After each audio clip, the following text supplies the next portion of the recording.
Osman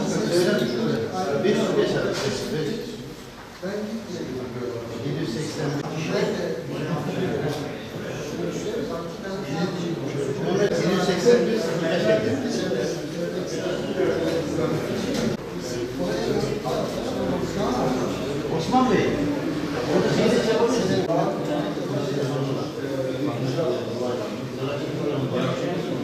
Senin de şeyle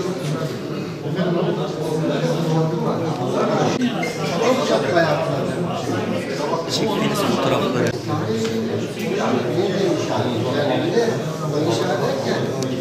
Yanında değişti, görüyor musun? Baba.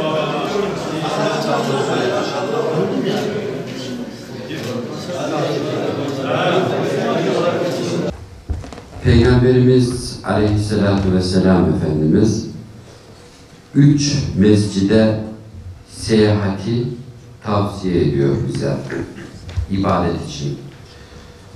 Bunlardan bir tanesi Mekke'deki Mescid-i Haram, birisi Medine-i Münevvere'de Peygamberimizin de defnedildiği Mescid-i Nebevi, bir diğeri de Mescid-ül Aksa.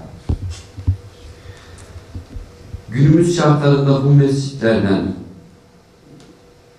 Mescid-i Haram ve Mescid-i Nebevi'ye illetli de olsa seyahatler ve ziyaretler mümkün. Ama Mescid-ül Aksa ve Kudüs maalesef işgal altında.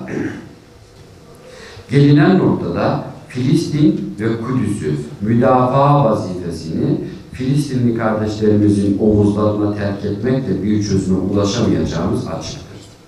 Bu bakımdan sivil girişimlerin dahil olduğu vicdani ve hukuki bir zemine oturmuş küresel bir mücadelenin önünü açmak ve böyle bir mücadeleyi yürütmek artık bir zaruret haline gelmiştir.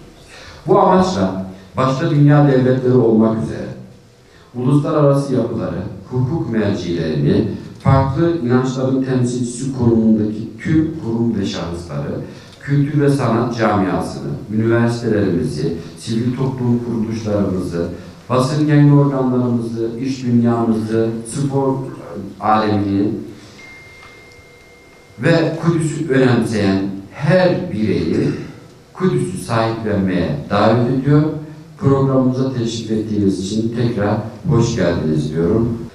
Değerli Hazırım, Kudüs Müslümanlar için bir yerleşim yerinden daha fazlasıdır.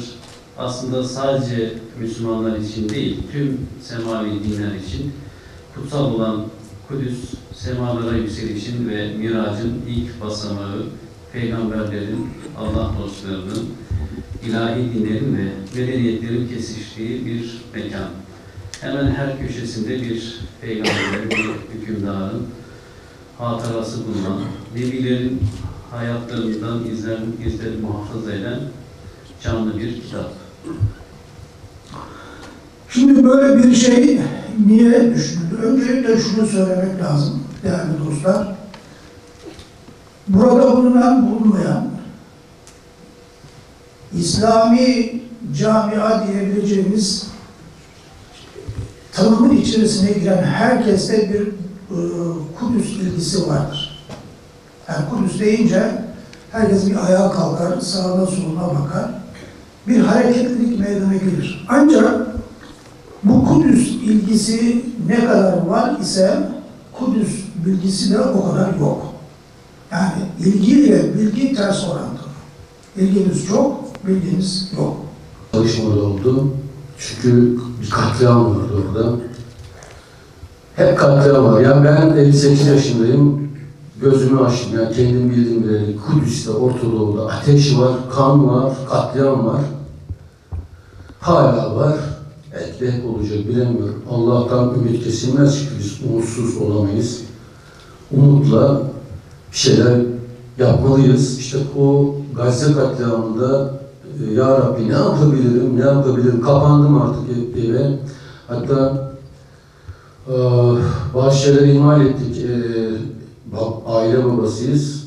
Gerginlikler bile oldu yani evde düşünün. Çünkü bütün dünyaya kapattığım kapıları bir şeyler yapmalıyım. Yaptık da nihayet. İşte şairlerin gazisi ortaya çıkmıştı. Kudüs kanayan yara dedik. Kudüs hep kanamış kardeşim. Yani mesela Roma döneminde Romalıların elinde, Haçlılar döneminde Haçlıların elinde. İşte Nurettin Zengin'in mücadelesi var Haçlılardan almak için. Yetmiyor ömrü, Selahattin Eyyubi devreye giriyor. O bunu başarıyor. Ondan önce Hazreti Ömer'in teslim alışı var. Radiyallahu anh. Allah razı olsun hepsinden. Çünkü Kudüs bizim için neden önemli? Efendimizin çünkü yolculuğunun başladığı, İsra yolculuğunu düşünmüş, gece yolculuğunu oraya vardı. Oradan aşağıya yükseldi. Önemli. İlk kıblemiz ya bu bizim. İlk kıblemiz. Dolayısıyla nasıl vazgeçebiliriz? Geçemeyiz ki. Bizim ya Kudüs bizim. Çöl ve kıyamet. Bir yeraltı mağarası.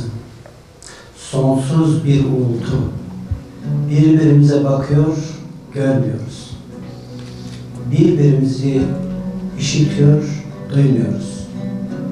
Dışımızda kıyametler kopuyor. İçimiz kupkuru. Çöl ve gece, çöl ve kıyamet. Yani çöl ve acıdır içimizde kabaran. Bizi büyütüp elimizden tutan acıdır. Elimizi bırakmayan da acı. Bir yaranın kabuğundadır bazen, bir çocuğun göz bebeklerinde. Kubbesinde gezinir Mescid-i Aksa'nın, kimi dikenli tellerle çevrili.